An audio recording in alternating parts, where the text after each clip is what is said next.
Hello मेरी प्यारी सहेलियों, आप लोग कैसी हैं। आई होप आप लोग बहुत अच्छे होंगे।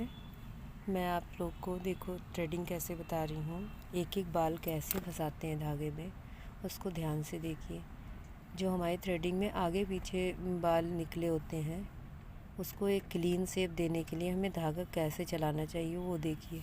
बिल्कुल आसानी से बाल निकलेंगे। और ये देखिए, जो अंगूठे की साइड का धागा होता है उसको हमें टाइट करके रखना होता है। और ये देखिए, स्किन को भी हम टाइट कराते हैं और उसके बाद स्किन पे जोर ना देते हुए सिर्फ धागे पे ही जोर देना होता है और बाल निकालने होते हैं। जिस प्रकार से हम धागा चला रहे हैं इस प्रकार से ही आपने धागा चलाना है और बाल निकालने हैं। शेप का भी ध्यान रखना है, किस तरीके से हमें शेप पे धागा रखना है, किस शेप में धागा रखना है वो ध्यान से देखिए आप।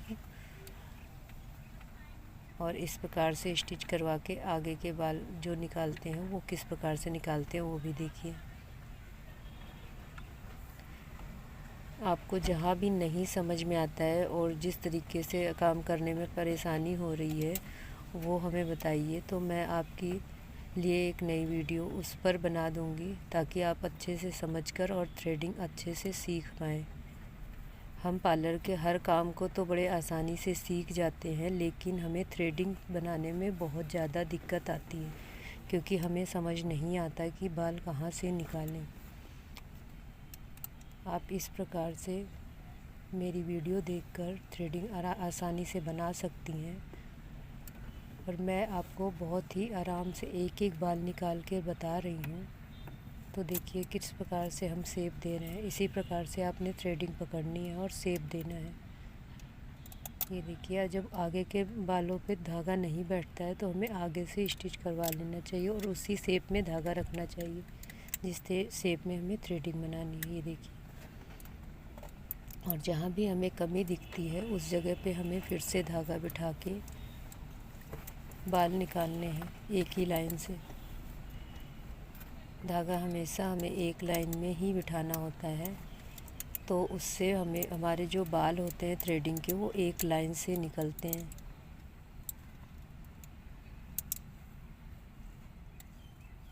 इस प्रकार से आपने एक लाइन से धागा बिठाना है और एक एक बाल निकाल कर क्लीन करना है। हमें जो भी थ्रेडिंग में एक्स्ट्रा बाल दिखते हैं ऊपर से वो कैंची से काटने वाले होते हैं, उन्हें हमें कटिंग कर देनी चाहिए।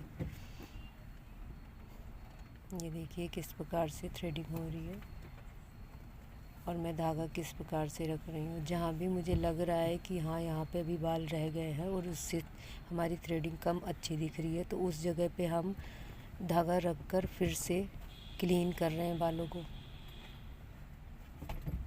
और मेरा काम करने का तरीका यही है, क्योंकि मैं पूरी तरह से जब तक सेटिस्फाइड नहीं होती तब तक कस्टमर को ये नहीं कहती हूँ कि तुम्हारा काम हो गया, क्योंकि मैं आगे से भी और पीछे से दोनों साइड से खड़े होकर थ्रेडिंग की पूरी शेप सही से देखती हूँ। और मुझे कहीं भी एक दो बाल दिखता है अगर, तो मैं उसको निकाल कर क्लीन कर कर ही कस्टमर को एकदम सेटिस्फाइड कर देती हूँ। उसको भी देखने में जब अच्छा लगने लगता है तो ही कस्टमर को भेजती हूँ। मुझसे देर ज़रूर हो जाती है लेकिन मैं थ्रेडिंग अच्छे से बनाती हूँ। कुछ लोगों का होता है कि धागा फटाफट चला के और उन्होंने थ्रेडिंग की और फिर कह देते हो गया, पर वो घर जाके कस्टमर देखते हैं तो बाल छूटे होते हैं और एक शेप भी क्लियर नहीं आई होती है। फिर वो दोबारा आ नहीं पाते और उनका काम अधूरा ही रह जाता है। ये काम अपने कस्टमर के साथ कभी नहीं करना चाहिए।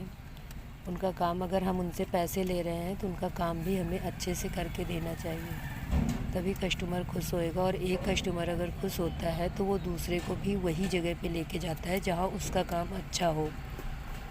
तो आप लोग ये ध्यान दे सकते हैं कि किस प्रकार मैं थ्रेडिंग कर रही हूँ। और अगर मेरे बताने का तरीका अच्छा लग रहा है और हमारे थ्रेडिंग बनाने का तरीका अच्छा लग रहा है तो आप हमारे चैनल को लाइक और सब्सक्राइब करेंगे और शेयर भी करेंगे, ताकि आप जैसे बहनें और भी हैं जिनको थ्रेडिंग सीखना है तो वो हमारी वीडियो से थ्रेडिंग सीख सकें। और आपको थ्रेडिंग सीखने में कोई प्रॉब्लम हो रही है तो आप हमें कमेंट बॉक्स में ज़रूर भेज सकते हैं लिख कर, कि ताकि हमें पता चल सके कि आपको क्या प्रॉब्लम हो रही है।